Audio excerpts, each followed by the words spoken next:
I value most being a change maker. In actual fact, it doesn't matter if you're a non-executive director, a consultant, a coach. Today the world is full of change. It's volatile, unclear, ambiguous, and organisations need to figure out their place in that. So as a non-executive director, what you're doing is trying to work out how do I sponsor or support the right culture? How do I very clearly indicate what level of risk? So we want to take risk, but what level of risk and when and how? You've got to have the right systems and decision-making processes, etc. But ultimately what you're doing is trying to set your organisation up to survive, at least, and even better thrive, to be able to work out how to create value in the long term.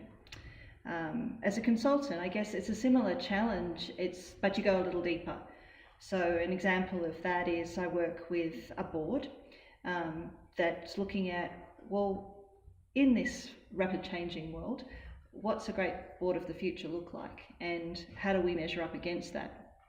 And having a realistic look at that, trying to work through, so what do we do about it? When I'm coaching or mentoring, it's a more individual look at the change challenge. You're trying to work out, how do I remain relevant? How do I have the skills and capabilities to be a part of what's coming? And how can I remain valued or valuable? So even though the roles sound different, the work that I do is actually very similar. You can always learn, and I really enjoy the constant challenge and change of all of that. So I was very fortunate to go on the second women's mission to Israel, and it was a pretty incredible experience. I mean, the women that I met on that mission, I'm still friends with right now. I get a WhatsApp message most days. They're a great source of inspiration and reference, and they kind of get the challenges that other women have in the business place. So that's a good enough reason in itself. The other reason for me is this idea of catch-up. We have put a lot of women in leadership roles, very capable, qualified women in leadership roles, and we haven't perhaps invested as we should have in the extra skills and capabilities to catch up in other areas.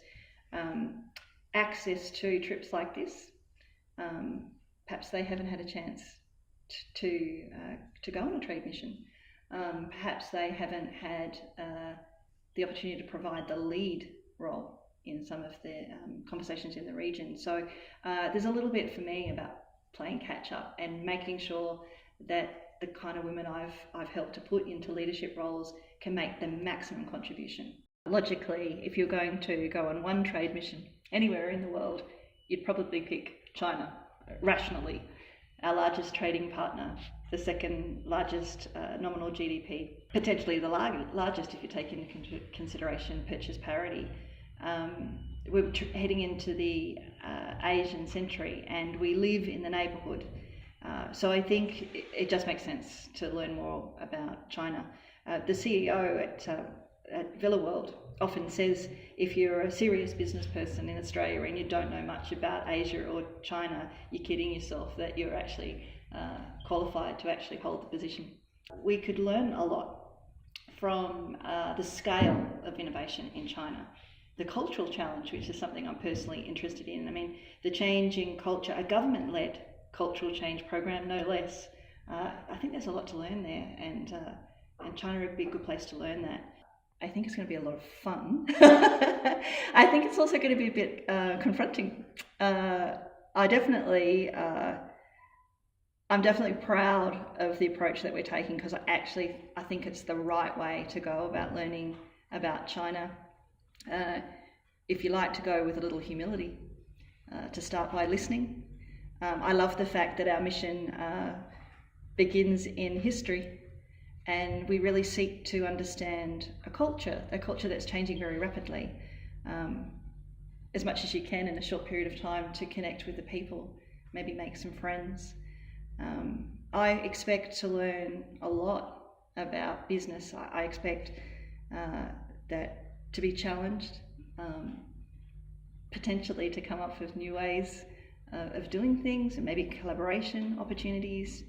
But most of all, I expect that all the delegates will go home with new insights and ideas, better relationships, and a confidence to be able to contribute to strategic conversations when they get home.